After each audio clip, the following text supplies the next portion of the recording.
Good morning to SPD Jennifer Figa n'omulabi wano Wasol TV mwasuze mutyamwena abakeddeko leero SPD tusinzidde mu bitundu by'e Kasese nga bw'oyogedde tugenda kuba twogera ku nsonga era eza tourism makumbi engazi yabaddeko tourism wano mu Kasese district abantu b'e Kasese era bakyayekatira mu bintu bya ebyopookinga bali mu kutta ensolo buli lunaku so Miss Tourism Warwensori nga maliriza ekisanja kye mu office avuddeyo natandikawo campaign ey'okusomesa abantu obulungi bw'ensolo zino naddala national park kubanga abantu bava mu kyalo bakkirira wansi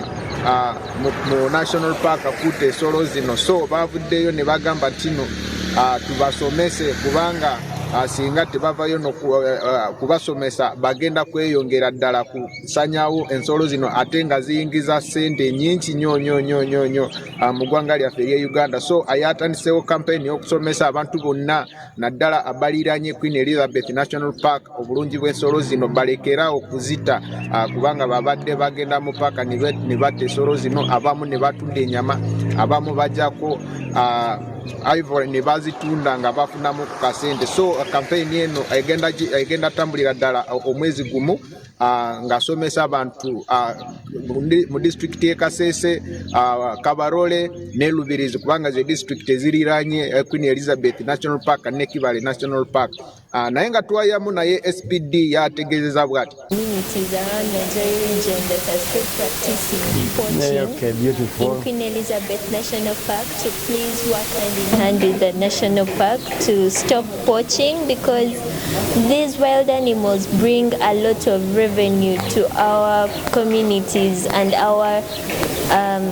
Rwenzori region at large. So if you poach and kill these wild animals, you're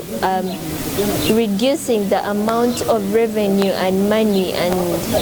whatever we are getting from the national park, which they always share with the communities, so you're reducing that amount of money that is coming to develop our region. So those who are still practicing poaching, please stop. I'd like SPD bye tusobodde kufuna kono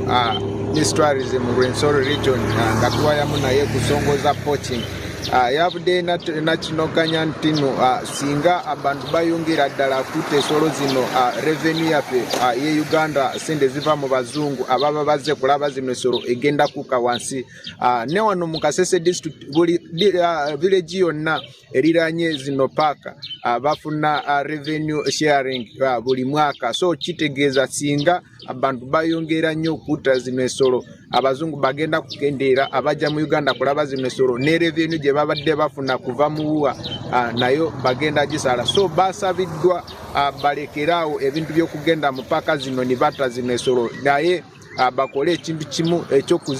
ensonga y'okuzikuuma bazikumire ddala then abazungu bajje batuleetere ku sente n'abantu ba bulijjo kulambula zino ensolo tekitegeeza olina okubeera omuzungu nange nsobola kugenda mu paaka nonsasulayo akasenteko n'otuwaringa Queen Elizabeth National Park. It is not purposely for tourists from outside Uganda. You can also be a tourist ng'oli muna Uganda. SPD bye tukufunidde kuva mu Rwenzori region. Over to you. Thank you so much. Download the Salt Media app from the Google Play Store and the Apple App Store.